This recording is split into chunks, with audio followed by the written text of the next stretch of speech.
Okay, for the bouncing ball assignment, we're basically repeating what we did with the squash and stretch assignment, except for now the ball is moving and losing momentum. So we'll use this draw tool. I want you to draw in your own slow in, slow out.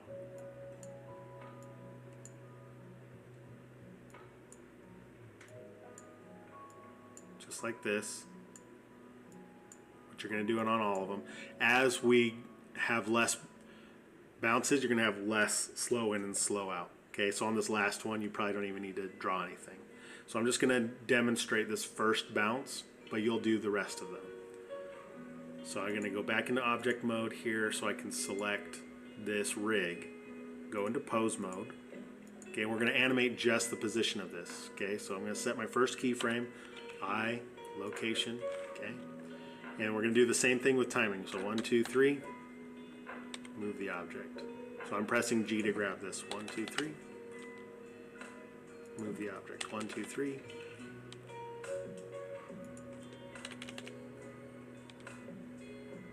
Okay, and again, just like with the squash and stretch, we want this to be on the ground for 3 frames because it's going to stretch this way, squash, and then stretch out this way. So I'll just go over twice, set a keyframe of location, then I can go 1, 2, 3, move the object here.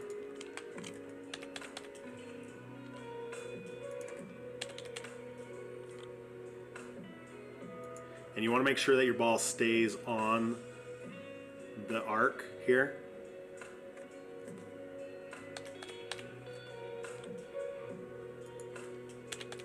Otherwise, you're going to get some weird warping of the motion. All right, so let's check out the animation for this first go. Okay, so that feels pretty good. Now we're going to use the squash and stretch control.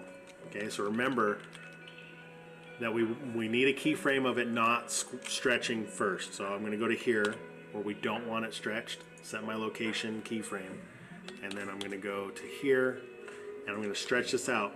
But don't stretch it straight up. So if you wave your hand in front of you, you see the motion blur. Your motion blur follows the motion of your hand. There's no motion blur outside of that motion. So we want to make sure that it follows this arc. Okay? So 1, 2, 3. Let's see.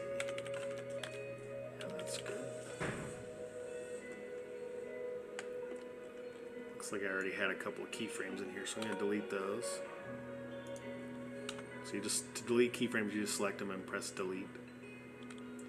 Okay, so I've got still stretched, then it makes contact, squashes down. Go to the next frame, stretch out this way. Stays stretched here. Then we're going to reset it. So remember Alt-G. Alt-G will reset that.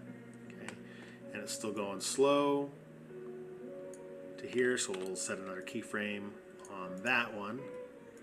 And then this is where it's faster again, but it's going to have less stretch. So the slower the object is moving, the less motion blur or stretch it's going to have. Okay, and then I've got to move that so it's following the line. Squash it down. Okay, and for this demo, I'm just going to end it here, but you would keep going. Okay, so this is what that animation looks like.